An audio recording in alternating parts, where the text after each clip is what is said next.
Welcome back to the Cleveland Baseball Talk podcast. I'm Joe Noga, joined by Paul Hoynes in Chicago, where last night the Guardians were rained out from their series opener against the White Sox. They'll play a doubleheader today, and Hoynes will be there. Hoynes, what went on last night when you got to the ballpark in Chicago? Yeah, Joe. They delayed the start of the game.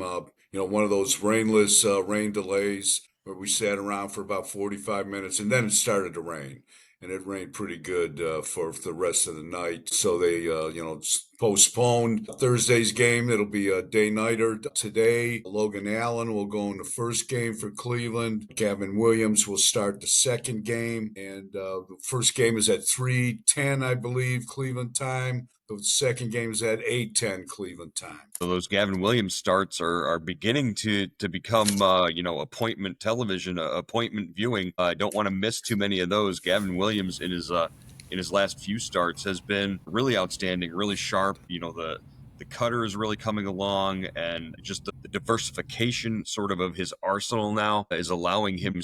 He's been really good. Gavin Williams has really pitched well. Stephen Vogt was talking about him before the game on Thursday, how he's really kind of developed, how Carl Willis and him have spent a lot of time together. And, we're starting to see the fruits of all that work. And one of the reasons that he was a number one pick in the draft a couple years ago. Yeah, and at the same time, Logan Allen's given you what you need out of a fifth starter as well, getting into the fifth inning, getting as deep as he can in games. Just Logan Allen's last couple of outings have been pretty solid, really for a while, for about a month, the entire starting rotation. But those two guys in particular are standing out. Yeah, and the key with Allen, of course, is throwing strikes. When he does that, he's very, very competitive, and he can get deep into games. When he doesn't, when he puts guys on base, trouble starts. So, but he is really, it's pounded the strike zone. Has been really confident on the mound with his pitches. He's been, a lot thrown with a lot of conviction, which is good to see, and it's part of the reason this rotation has pitched much better in the last month or so, Joe. Yeah, and as far as the rotation goes over the last month, that Slade Ciccone shows us in the final game in Houston, just exactly how good he's been over the last few starts. 7 innings plus. He goes out there, and I think he only allows two runs. Just a good stretch for Ciccone, and his start on Wednesday night was particularly good. Yeah, that was his best start as a Guardian. Against a quality team, 7 scoreless innings, dominated them, Joe. Really, really dominated them, and we've seen this kind of stuff from him before. It's just this could be the beginning of something really, really good here. This guy is a big, strong right-hander, throws hard. He's got multiple pitches, really can attack the strike zone in a lot of different ways, and I think he went into the eighth inning for the first time. Walked a guy, then gave up an RBI double, but he really worked well with Austin Hedges, and they were Hedges told him after the game, the more you get into the later innings, the more you're going to know how to pitch in those later innings. Because Ciccone was kind of kicking himself for walking the first guy, kind of he kind of attacked him the wrong way, and so him and Hedges worked well together, and I think they'll get that ironed out. But if he keeps pitching like this, Joe, they've really found something. Yeah, and that was sort of the thing, in we're seeing his post game comments on Wednesday, just the way he was talking about a year ago in Arizona. He didn't know what his role was. He didn't, everything was sort of up in the air, and now he's way more focused, and things are going sort of the way that he had hoped and planned they would as a starter in Cleveland. Just the opportunity to do that, I think, has been big for him and big for his confidence, really. Slade Ciccone doesn't strike me as the kind of guy that lacks confidence anyways, but just knowing that he can go out on the diamond and get into the eighth inning that way, probably a big plus for him. And it helped the Guardians to a sweep of the Astros. Going into this series, I thought for sure that losing streak was going to be at 13 by the time they got to Chicago. Hoynesy, how did they do it? How did they go in and beat the team that leads the AL West 3 straight times on the heels of a 10-game losing streak? Well, Joe, they they kind of played like they were playing at the beginning of the season. They scored early, they showed power early, they got good starting pitching, they played good defense, and Jose Ramirez just kind of came off the hook. Homered in 3 straight games, was stealing. I think he stole 3 or 4 bases. He just really, really played well, and that whole team kind of caught fire around him. Yeah, and then Jose, is the sort of the big story now. Prior to the start of this Chicago series, actually before last game of the Houston series, announcing that he's not going to participate in the All-Star game, elected by fans, but won't participate. He's going to focus on his recovery from healing. He was hit in the arm June 25th. I hadn't really been the same for a good stretch there. Sort of came back in the Houston series real strong, but now I guess the heel and the ankle issues are flaring up on him. Yeah, it's injury he suffered on May 2nd in Toronto, Joe. When he tripped over first base, beating out a infield single. Bassett hit him in the back with the throw, and he kind of collided a little bit with Vlad Guerrero and went tumbling. He said, he's been nursing that along. It's the right heel, the right ankle, and the Achilles tendon is involved. So, he decided to take those 4 days off and rest, rehab, and just try to get ready for the second half to help the team, and I think to help himself, because it was interesting, Joe. He said when he got elected to the starting lineup for the All-Star game, he said he thanked the fans because he was kind of disappointed in his performance. He said he hadn't played as well as he thought he should, and maybe that the ankle was part of that. Yeah, and as far as disappointing the fans, I think anytime you're elected by the fans to start in the game, I think you kind of feel a responsibility to maybe want to participate and be there and push yourself. You look at other sports, you look at the NBA All-Star game, you look at LeBron, and how many times he's been elected by the fans, and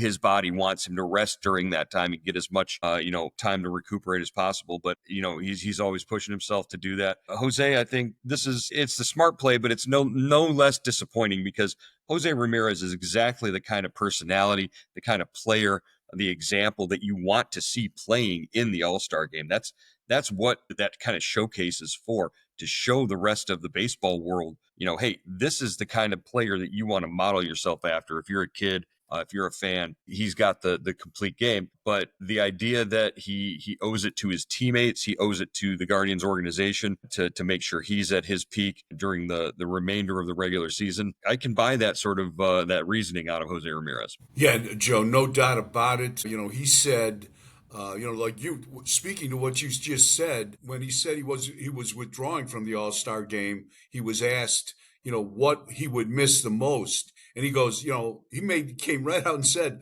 I want a chance to win the MVP of the All-Star game. I want a chance to win the home run derby. He said that's why I'm disappointed I'm not going. Yeah, Jose Ramirez is sort of the king of speaking those sorts of things into existence. The Hall of Fame path that he is on right now. I think a lot of people were maybe surprised back when he signed the contract extension in 2022 that those were among his stated goals. But I mean, if he keeps doing what he's doing, he's going to achieve all of those goals. He wants to pass Jim Thome for the franchise home run lead, the all-time franchise home run lead.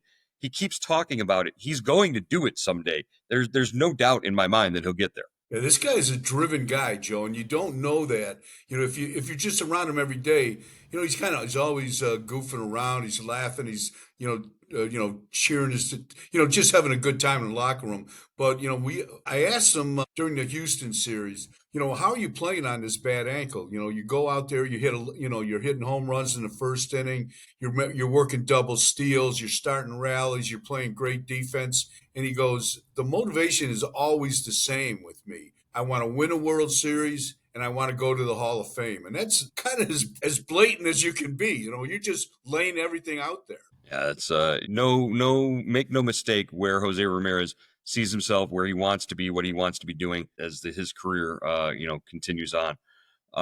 Speaking of careers continuing on, we got some news on Shane Bieber and his next steps in his recovery from a Tommy John surgery. What are you hearing about Shane Bieber and where he's at? Yeah, Shane Bieber on Thursday at Progressive Field through three innings, basically 41 pitches of live BP. Gabriel Arias, who's recovering from a left ankle injury, was taking BP off him. He was one of the hitters. Came and they were very impressed. The Guardians by Bieber's effort. Bieber said he felt well coming out of it, and Stephen Vogt said they would reassess the situation today. But I'm thinking, Joe, you throw 41 pitches in 3 innings and live BP, you're pretty close to a rehab game. I mean, I would think that's the next step, wouldn't you? Yeah, I would say that that's logically the next step, whether that's with Akron or whether that's with Columbus. Probably depends on those teams' schedules and whichever team is home or whichever team is close. That's going to make it easiest for Bieber to get there to a game. But probably within the next 5 to 7 days, you should probably see him on the mound somewhere. It'll be interesting to see when the rotations come out for the next week for the affiliates and who's pitching where to see when and if Bieber will get up there. We've also got Trevor Stephan probably still progressing himself. He's got to be at Columbus, and his clock has to be getting pretty short as well. Yeah, it was interesting. Vogt was asked about Stefan yesterday. He said, everybody's elbow is a little different. Everybody is on their own path when they're coming back from Tommy John surgery, which led me to believe that maybe, I'm not sure exactly how far along Stefan is. He had the Tommy John surgery before Bieber did.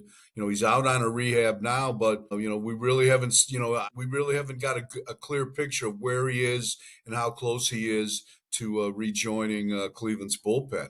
One face that's familiar and is back in the Guardians clubhouse, is back with the club to open this series against the White Sox, and a guy that they need in the lineup there, Kyle Manzardo.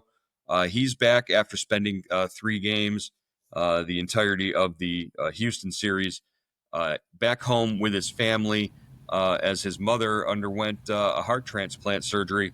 Hoynes, what did we learn about Kyle Manzardo and his mother Wendy and her heart transplant? Yeah, Joe, it sounds like the operation went as well as can be expected. I'm sure this is going to be, kind of a long rehab, a long recovery period. Wendy Manzardo has been, waiting for this since 2021. I know her husband Paul has been on social media thanking the donor, giving friends and people updates on Wendy's condition. Just think about that, Joe. If you're a family and you're living with that for for 3, 4, 5 years, and you just kind of, you're just hoping against hope almost that the right heart, the right donor comes along. And, they finally did that. They did the surgery in Spokane, Washington. Kyle joined the family there. He's back now, but, it's got to be really exhilarating for the Manzardo family to get this process to take another step in this big process. Yeah, the disease that his mother Wendy had been stricken with, cardiac sarcoidosis, an autoimmune disease which attacks the electrical system in the heart. So, she'd been waiting on that list for, several years. And when one finally comes through, you really don't have a lot of time to sort of make decisions or anything like that. It's pretty much go time, and they perform the surgery as quickly as possible as soon as they have a donor heart. It's really an amazing story, and that has to sort of be in the back of Kyle Manzardo's mind. All the more impressive that he's hit 13 home runs and driven in 33 runs this year, with sort of that weight hanging over him the entire time. Yeah, and he's been doing this for a couple years, Joe. When I talked to him when he was at Columbus a couple years ago, the process was still going on. They were still waiting for a donor heart. So it's something that I'm sure is a sigh of relief for the whole family. Yeah, and it's good to know that Kyle felt comfortable enough to be able to come back to the team at this point after 3 days, and now he can just focus on going out there and hitting home runs and driving in runs for the Guardians. Tim Herron optioned to play. What's going on in the bullpen? They brought back Kobe Allard, who had been designated, but then almost immediately re-signed. Yeah, that was kind of, a little sleight of hand going on. Tim Herron, one of the cornerstones of the bullpen last year, along with Class A, Hunter Gaddis, and Cade Smith. Really has kind of struggled, Joe. Struggled with his command. He's walked like the last three times out, he's walked like five, six guys. So I think they wanted him to go down, kind of take a deep breath, and just kind of get his command and his pitches back together. And in doing so, they had just DFA'd Colby Allard, reluctantly DFA'd Colby Allard, I should say. They re-signed him to a minor league deal after he became cleared waivers and became a free agent, and then you know he was in Houston as part of the taxi squad. And when they made the move with Heron, they recalled him and added him to the 26-man roster. Yeah, so it kind of worked out just sort of serendipitously that Allard was available and there, and Heron goes down. Just like you said, the command hasn't been there as well as it was last season, but the stuff is undeniable. I've seen Tim Heron go out there in an inning and go through three batters like it's nothing, right, left, or whatever. It doesn't matter. His stuff is good enough to get both sides of the plate out. So hopefully he can refine whatever he's working on and be able to be a contributor down the stretch here in the second half of the season. Looking ahead, this White Sox series, there's 4 games here. Is this a series that the Guardians pretty much need to take 3 out of 4 or better if they want to prove to themselves that they can maybe hang with things in the wild card race? Yeah, this is a big series, Joe. Kind of a trap series. After you sweep a really good team in Houston. Now you're playing a team that has lost twice as many games as it's won. With the White Sox, but the White Sox, prevented a 3-game sweep by Toronto with a win by beating the Blue Jays on Wednesday. They're better. They're not the 2024 version of the White Sox. So the Guardians had best be prepared for this 4-game series. Vogt was talking about that, saying how excited people were with the vibe going on in the team coming off the Houston series. They know they've got 4 games to go before they can take a 4-day break for the All-Star break. So he said they're really going to push and try to play play good baseball until going into the break. So we'll see how it works. How many games do you expect Jose Ramirez to play in this series? Do you expect him to play all 4? Yeah, I think he'll play all 4 for sure. I mean, they could buy him an extra day of rest if they don't play him on Sunday, or at the very least, he'll DH on Sunday. I'm pretty positive of that. But having a doubleheader now, sort of the series being compressed, makes it a little easier, I guess, to do that. So yeah, it could be a point that we look back on and say, if they maybe swept a 4-game series or won 3 out of 4 here at this point in the season, maybe that propels them forward. It worked for the Tigers last year, so we'll see how that goes. Yeah, Joe. I mean, a good point. And now you're seeing all the trades rumors start to swirl. Class A. I mean, I even saw somebody floating Quan that they might trade Quan. I mean, I don't know, but if you take 3 out of 4 from the White Sox, you're in a little better position for the wild card. They might rethink things, but the deadline's coming, Joe. It's going to be interesting. It's going to be an interesting couple weeks here. Yeah, it'll be an interesting weekend for sure. All right, Hoynesy, we will check back in with you on Monday amid all of the All-Star festivities that will be going on, getting ready for the Home Run Derby. We'll talk to you then. Good deal.